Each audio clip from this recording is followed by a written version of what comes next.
Ako, Mayo 1969, katirahan kami. Ang sige, nag-bulorder ako. Ako kung gaganti. Lumusob na yung mga Sputnik, umikot, nahanap na yung mga ukso. Ay wala nakita yung ukso. Ang nakita ngayon sa basketballan, lumando. Wawalis ako, tinira yung Sputnik. Tinira yung Sputnik, umugmang sirena. Hindi kaya ng mga empleyado sa munti. Ramula na yun. Kinabukasan, gumando, limang patay. Pagdaan ng Sputnik, tinira ng mga komando. Simula yung riot na yun dahil sa akin. Noong araw sa New Bilibid Prison, unti-unting kumulo ang tensyon sa pagitan ng Sige-Sige Komando at Sige-Sige Sputnik. Sa katahimikan ng gabi, nabuo ang isang planong paghihiganti na mauuwi sa marahas na pagdanak ng dugo. Isang umaga ang nabasag ng sigaw, saksak at kaguluhan. At sa likod ng rehas, 3 buhay ang nawala sa isang alitan na matagal nang nag-aalab. Sa kwentong ito, ating babasahin ang isang kaso tungkol sa paghihiganti ng komando sa Sputnik dahil sa isang insidente umano na pinagmula ng away ay ang pagbawi ni Totoy Pagatpat sa presong may atraso sa kanilang pangkat. At ang presong ito ay kasapi ng Sige-Sige Sputnik.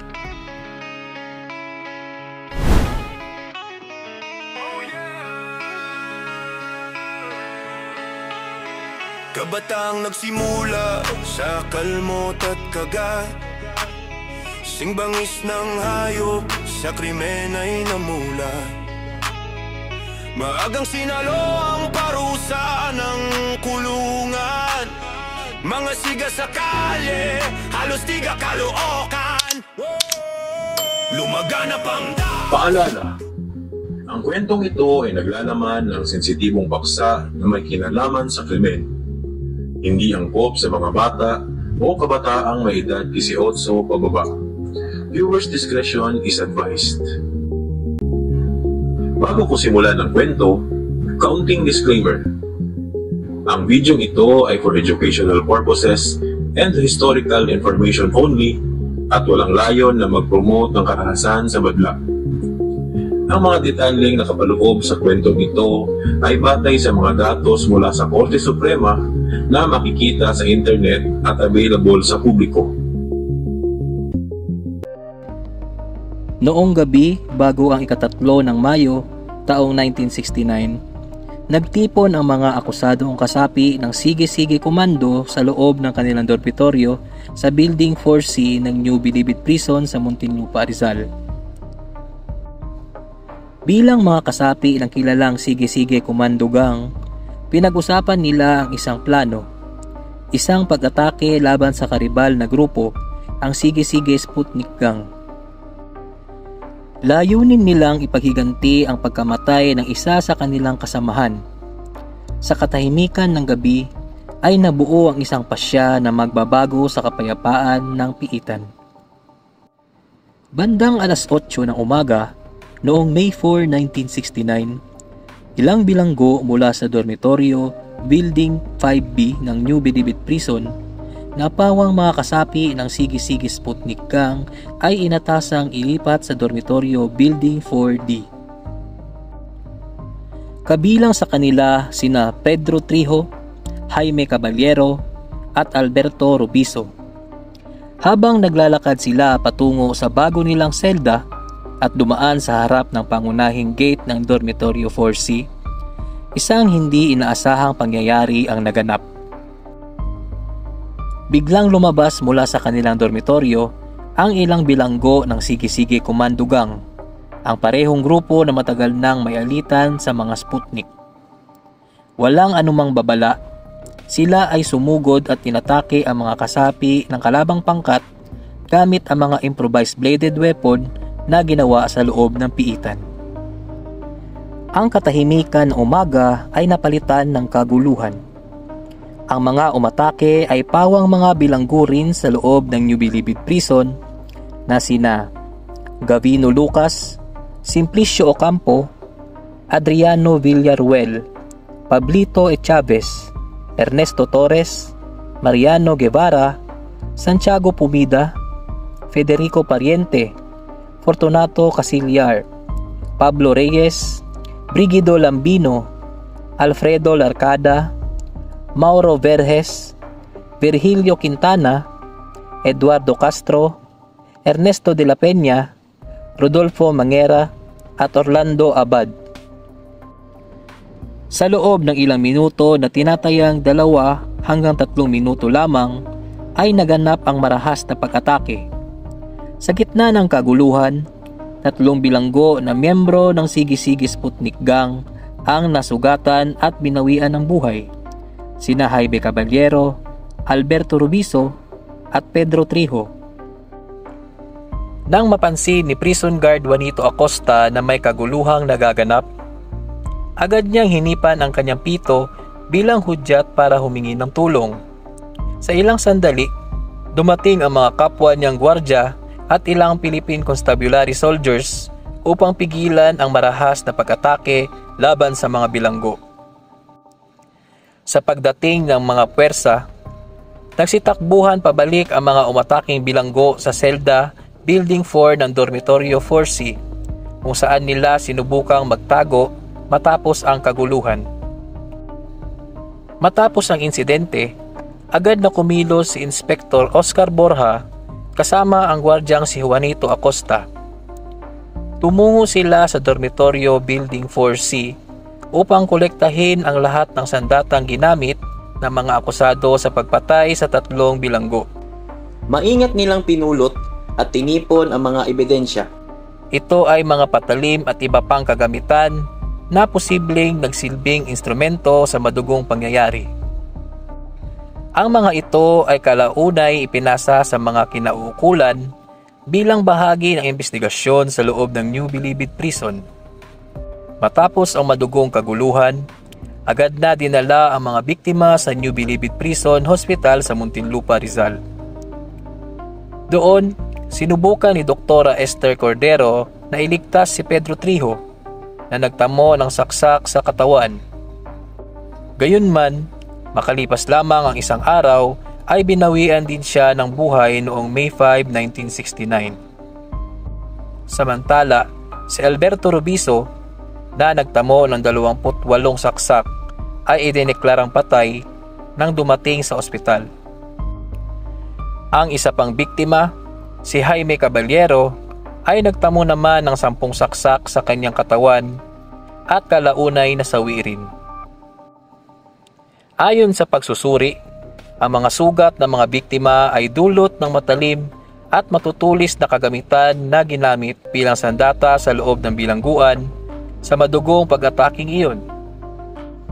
Noong May 4, 1969, ang bawat akusado ay kinuhaan ng salaysay.